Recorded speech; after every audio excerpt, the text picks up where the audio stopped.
Well, hello there, everybody. I'm Photo Dave, and this is Toy Photography News.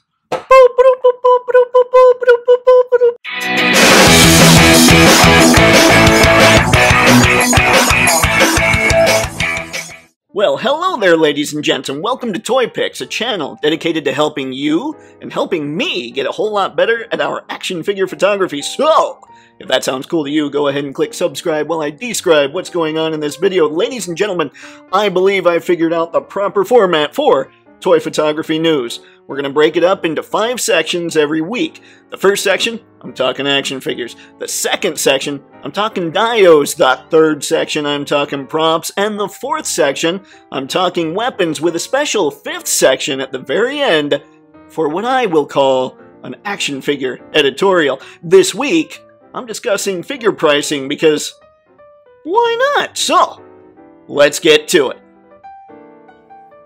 But there's no Sorry, apparently there's no camera over there. Now, at the top of every Toy Photography News episode is going to be action figures, because, let's face it, you can't shoot without having really cool action figures. I mean, you can, but then it's not really toy photography, is it? Do you even toy photography? Anywho, let me tell you exactly what my criteria are for reporting on these things. The first thing is, it better look like the character it's supposed to. If it doesn't, instant fail. The next thing is, the articulation, better let it move like a human, unless it's a robot, of course. So that means I'm not reporting on anything with a waist cut. And the waist cut, people. And the third thing is a lot of accessories. You need a lot of hands and heads and weapons, things that make the figure look complete, because that way you get a lot more expression from your action figures. And of course, number 4, they've gotta be 1/12 scale, unless, of course, I'm talking about the MDLX line, because let's be honest, those Transformers are just rad, and if they were 1/12 scale, they'd also be as big as our home. So, without further ado, let's get to it. The first figure we're here to talk about is the SH Figuarts Boba Fett. Yeah, another Boba Fett, ladies and gents. So, here's the deal when it comes to Boba here. He is much better looking than the original SH Figuarts Boba Fett from The Mandalorian. This Boba Fett is from the Book of Boba Fett. You can see a little bit of differences in the sculpt. You can see, for instance, how the knee pads are a little higher up on the shins, actually pretty much on the knees, and you can also see that there's some black below the green armor, so that's a lot more accurate to everything. I'm, editorializing at this point. I might need to pick this bad boy up, because he does look really good, but it's hard for me because I just spent money on the other SHF Boba Fett from The Mandalorian, who also looked really good, but he's got the wonky eye. This one comes with a throne amidst a whole lot of other accessories, so on one hand, he's rad and I want him. On the other hand, who's gonna buy the one I've already got?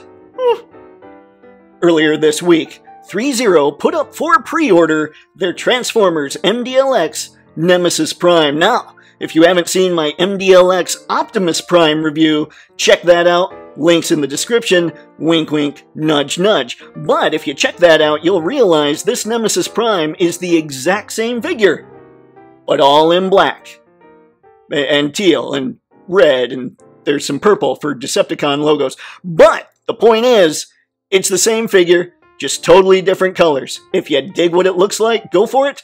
If you don't, you can pass. I'm looking at it thinking, I only want the figures I grew up with, and that does not include Nemesis Prime. But man, you're just oh so pretty. Joy Toys solicited their 1/12 scale Frontline Chaos Candyfrog Hacker. Now, what's really cool about this figure, frankly, is her little hacking device looks like it's like a video game console, like a controller, pew pew. But what's objectively cool for putting her in front of your lens, I believe, is how well she moves when it comes to all the cloth goods she has on. Yes, they're kind of short and everything, so it makes it a little easier, but she still moves incredibly well. She has all kinds of colors popping, going nuts. She's got plenty of hands. She's got crazy little robot accessories. She's just insanely colorful. She looks like she'd be one of those figures that'd flat out be fun to have on your shelves. Plus, I keep hearing good things about Joy Toy. Is this something I need? Do I really need any of it? Yeah, I kinda do. SH Figuarts went on a tear this week, and now for the second SHF figure I'm going to talk about in this here broadcast, we have the Dragon Ball Z second form Frieza. Now, I don't know anything when it comes to Dragon Ball Z. Don't hate, I've told you in the past. Bad nerd. But I do know a photogenic figure when I see it. This thing's gonna move like mad. Now, I can't tell you how many hands he comes with. I didn't see it in the solicits. But I can tell you from these pictures, he definitely comes with plenty. He also comes with a Dragon Ball. So if you're one of those people that's into Dragon Ball Z and action figure photography, this is one you might want to consider picking up. From Ernest Core Craft and Snail Shell comes the Robot Build RB17S Seawolf. Whew! That was a tough one. Anywho, I was on Big Bad Toy Store and I checked out their little 1/12 scale section. As I'm scrolling through, I see this thing and I thought, whoa, what is that? Why is that in the 1/12 scale section? So as I'm going through more pictures, bam! We come across Milk Tea Girl. Yep, that Milk Tea Girl that I talked about way back when, that I looked at and thought, I can never put this on my shelf. My sister would go nuts, my niece wouldn't know what was happening, and I'd be generally an outcast from the world at large. But I'm going through this and I see her on the pictures, and I suddenly think to myself, is this whole line a joke? Truly, because when I thought about the marketing materials for Milk Tea Girl way back when, one of the assets they showed off was actually an asset.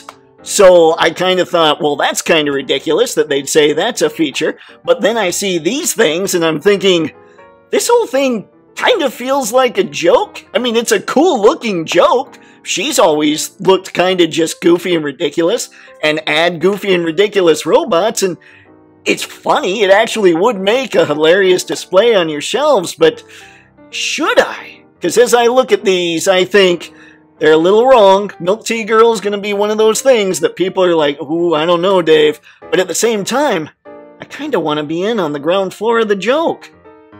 Square Enix Products showed off their Final Fantasy VII Remake Play Arts Kai Tifa Lockhart sporty dress version.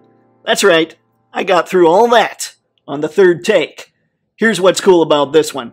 I really dig what's going on with the dress in particular. It looks really cool. She looks very cool. Because of the slits running up the side, she has a lot of motion in her legs. She comes with 7 different interchangeable hands, including one to shh. So whenever somebody enters the room and you want them to be quiet, you can just pop that hand on and just be like, just look at what Tifa's telling you to do. Don't do that. That's terrible advice. She also has an interchangeable faceplate, so she looks pretty good. I don't know anything about Final Fantasy VII, which of course is shocking, but I do know a photogenic action figure when I see it, and I believe that Tifa Lockhart here fits the bill. Sentinel showed off their Spider-Man Into the Spider-Verse SV Action Miles Morales transparent version. In the US, you can only get it at Big Bad Toy Store, but I would encourage you to check import sites. You might be able to find them there as well. But what's cool about this guy, all kinds of accessories, as always. Transparent, which shows off one of Miles' big-time powers, which is also cool. Do you need it? I don't know, but it is Sentinel. And I gotta tell you, I hear very cool things about how well Sentinel figures move. I might need to get one sometime in the future just to put them up there, just to see, okay, is this a toy that I really like? But that's subjective. As I'm looking at this bad boy, photographically, shining a light through him would make for some incredible effects. So if you're into the Spider-Verse characters and figures, you might want to try giving this one a shot. Ha! See what I did there? Photo humor. And this time I didn't even mean to. And last but certainly not least, Tamashii Nation showed off their SH Figuarts Amazing Spider-Man. Yes, friends, that's Andy Garfield. What? You've never heard him called Andy Garfield? It's probably because he goes by Andrew, and you probably hated growing up when people called him Andy. So, with that in mind, my heartfelt apologies to you, Andy. Anyway, looking at this photo, looking at these photos together, you can see a very great likeness when it comes to Andy Garfield. Checking out his face, it looks really good. Now, on the bottom of the image here, it does say it's pending the actor's approval. So, they obviously have the license. They're allowed to do this. They just need him to sign off on it. But it's another SHF Spider-Man from No Way Home. So, if you ordered Toby, you might want Andy. So, lock this bad boy in, because I don't see these things lasting very long. Whew! And that is the action figure portion of today. Wait, what? No? Oh crap, ladies and gentlemen, this just in! We've got actually some 1/18th news, which is something I never talk about. Coming at us from Hiya Toys is finally their first G.I. Joe figure, Snake Eyes. I know we're all stunned that it started with Snake Eyes, but here's the thing. This Snake Eyes looks like a shrunken down version of the G.I. Joe classified Snake Eyes, the 00 or the 02 version. He looks incredible, and he does what Classified doesn't do by coming with extra sets of hands. So I'm looking at this, plus, oh, it looks like there's a stand. They don't even advertise. They don't even say he comes with it, but looking at that picture, that looks like a stand to me. It even looks like it can connect to things. So I'm just saying, this just in, and that Snake Eyes looks good, and I'm not generally a 1/18th collector, but it's possible toys are going to start getting smaller again. And, well, I know that a lot of you that watch this channel, you're into Classified. You might just be into G.I. Joe in general, like I kind of am, and you might see this and think, huh, I see you, Hiya. And now, a quick word from our sponsor, me. I'll have product links in the video description below of everything I just talked about. Some of those will be affiliate links, so if you click on those and buy anything on those websites, I get a cut. I appreciate it. But if you don't, I'm not going to hold it against you. I'll also have Big Bad Toy Store links for everything, because that's where I got a lot of this news. But I encourage you that since most of what I talked about, in fact, it's possible all of what I just talked about, you should be able to find at import sites, I would encourage you to check those out. The one I use the most is AmiAmi. I tend to get things a lot faster and a lot cheaper than when I order import stuff from BBTS. So now, on to the Dio stuff. And now, it's Diorama time! Yes, friends! When you're talking about action figure photography, you need dios. Or something in the background. You need things to make stuff look cool. You want it to look like it's in a real setting. Like your photo is taking place on the mean streets of Metropolis, or New York, or maybe even in a galaxy far, far away. That's one of the things that separates the great toy photographers from those of us who are just taking pictures. So, let's start talking dioramas. Now, you know me, folks. If I'm talking action figures in 1/12 scale, you can be sure that I'm also talking dios in 1/12 scale. And in that vein, we have the Underground Palace Dungeon versions A and B from 12 World. This dio is made of resin, the detail is insane, and as you can see from the photos, it really does work pretty well for your 1/12 scale figures. This thing could hold a lot of them. I could see using this as a backdrop for a whole lot of pictures. This could even be something that if you bought both of them, you can put them together. They show that in the photos. And you could just use them for your backdrops when you're talking about action figures on your toy channel. Did I just talk myself into buying this? Hate when that happens. From MMM Toys comes the Post-War Ruins. Now this looks like something you might see out of World War II. Again, another 12 scale thing. But whereas the last thing I talked about you could use as this massive set, this looks like something more that you'd want to display maybe a single figure on. Something that's very cool, the detail looks insane on it. That's one thing that's really cool about these dios these days. The detail on all of them is insane! Kind of like I've said twice now, but it's something you might want to pick up. It could work for perhaps a Captain America. Maybe you've got one of the World War II Captain Americas from Legends or some other line, and you're thinking, man, I'd really like a setup for him. And if it's the Legends one, you have the green bike and you could set Cap up with this thing. Woo-hoo-hoo! I could see people wanting this bad boy, because good display stand.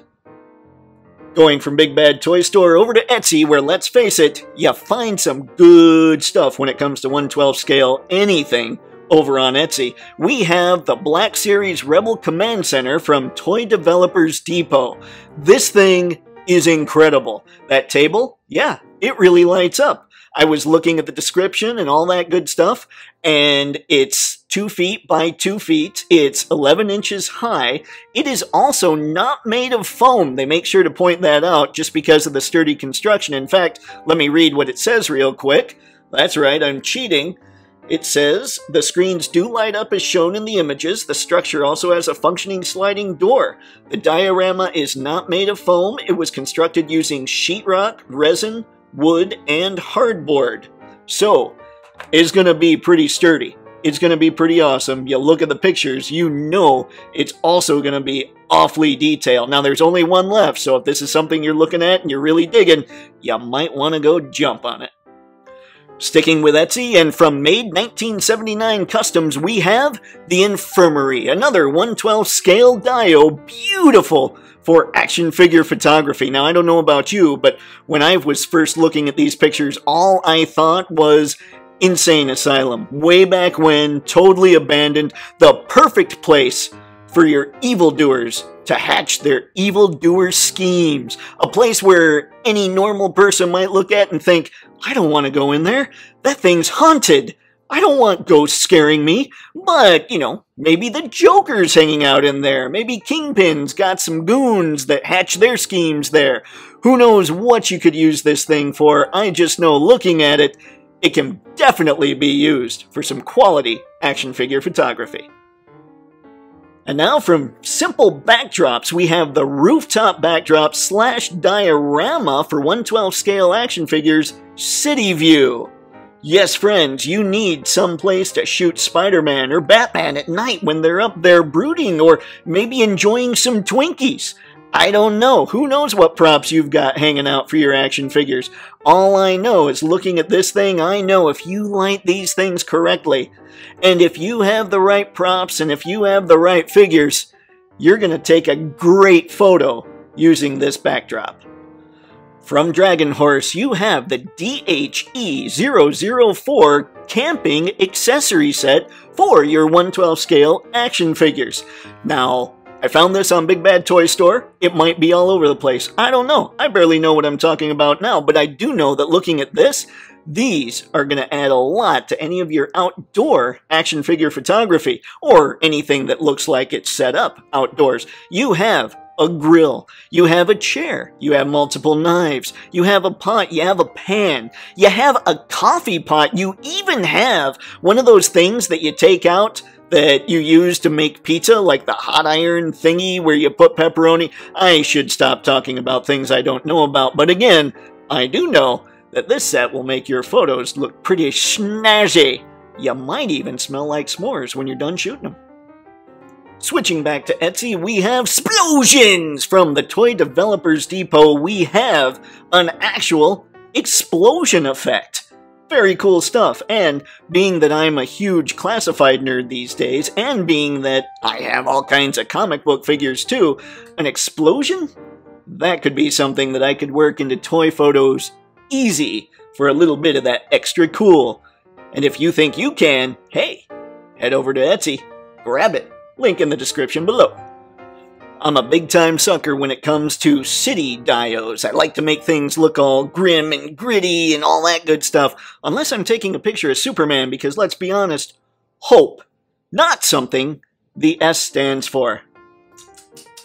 Oh, Man of Steel. Anywho, let's get talking about some 1/12 scale oil drums, dirty oil drums, from Made 1979 Customs. Man, they must do good work, because that's the second time I brought them up tonight, and I'm just going by looking at Etsy and seeing what catches my eye. Anyway, these dirty, old, rusty, nasty oil drums would be something that could spruce up any background in your dios when you're setting things up. You can put them in the foreground. You can put them wherever. They're just something to add that extra little touch of realism that the internet loves so much. And now from Things for Your Other House, we have the 1/12 scale Pallet. I don't know about you guys, but whenever I'm checking out other toy photographers' stuff, when it comes to the really sweet ones, they always seem to have pallets in there, and I always wondered, where do they load up on those pallets? Well, I got the answer right here. It's Etsy. So if you need some pallets, if you want to add just that little tiny touch of extra realism from your dio, made of wood by the way, head over to Etsy, pick these bad boys up.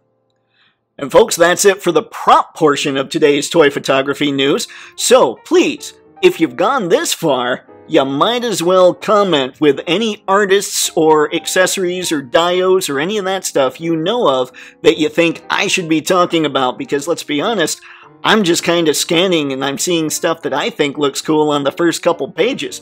But you might know of somebody that I should definitely be profiling, and if you do, send me some names in the comments and I'll be sure to check their stuff out. And now, without further ado, let's get to this portion. We're going to be looking at weapons. And now's the weapons portion, that's right. We're talking guns, baby! And it looks like there's a whole lot of guns made by the Mini Arms Depot. As I'm scrolling through Etsy, it seems I'm coming across them all the time, and so I figured I better click on these and see what's up. So as I'm reading, they make it a point to say how strong and sturdy their weapons are. They say, in fact, that it's unlike most 3D printed stuff, where those things snap easily when you put it in an action figure's hands. They say their stuff, it ain't gonna do that, or it's at least a lot tougher to do that. So if you've ordered anything from these guys, be sure and leave a comment and let me know. Let me know if it's as sturdy as they say it really is, because they make a lot of stuff. They make a lot of good stuff. Now, if you want to do things like put some weathering on it, you might need to do that, because it seems like it's just a flat color. But if their stuff is that sturdy, they may be somebody to watch out for. From Vertigo Toys comes your 1/12 Spider-Man webbing effect. Now, I know that's getting awfully specific when it comes to talking about this stuff, but let's be honest, Marvel Legends has made it very clear that this is the 60th anniversary of Spider-Man. Right now, there's a lot of Spider-Man merch out there, and whenever I'm looking at photos, when I see the great ones with Spidey, you're getting web effects like these that can be bent and go all over the place. And that just adds so much more dynamism to everybody's favorite wall crawler. So I'm looking at these thinking, man, I might need a pair of them, because I'm gonna need webbing effects when, whenever my Mafex Spidey shows up. Anytime now. Anytime. And folks, that's it for the weapons. As I said for the previous stuff, make sure and comment below and let me know if there's another weapons manufacturer I should be talking about. You know, like maybe Mars. Because guess what? I want to know what the good stuff is too. And now, with all that said, it is time for tonight's action figure toy photography editorial. And now, folks, it is time to add my voice to the ever-expanding action figure pricing talk, because let's be honest, you want to hear it from a real source. Sarcasm noted. Anyway, here's the deal. Over in China, wages are going up. The people that are making our beloved action figures are simply getting paid more, and yes, that is going to matter. That is going to jack up the prices a little bit on our beloved playthings. But then on this side, in the US, we have companies that are pushing for record profits. It's all over the place. It's almost an artificial inflation, because they've decided, no, we can keep squeezing more from the customer. And at some point, there's going to be a break where the customers are going to say, nope, we're done. Now, we've heard the arguments, and we totally understand the arguments. We know that there's a whole lot of overhead at the offices of all these different companies. We know that because of that overhead, they're going to have to add a little bit. We know that there's a lot of licensing where they have to add a little bit. We know that raises have to be figured into this. We know that employees have to make a little more money. Otherwise, they're going to live in a van down by the river which doesn't always sound all that awful, but we understand all those things. We understand the price of plastic is going up. We understand the more paint hits you give to a figure, the more prices are going to increase. We get all that. And to be frank, we understand why things keep getting added to the bottom line when it comes to these different toy manufacturers. But here's the deal. We're not worried about their bottom line. Even though we understand it and we can even sympathize with it on some level, the fact is the only bottom line any of us care about and any of us should worry about is our own bottom line. Ladies and gentlemen, as the great Gary Vaynerchuk says, the end. That's it. That's where this discussion is over. It's your bottom line. And that, ladies and gentlemen, is this week's Toy Photography News. Holy crap, I feel like I should have worn a tie. Be sure to like, comment, subscribe, share if you got any value, and as always, folks, and until next time, have fun and happy snapping. See ya.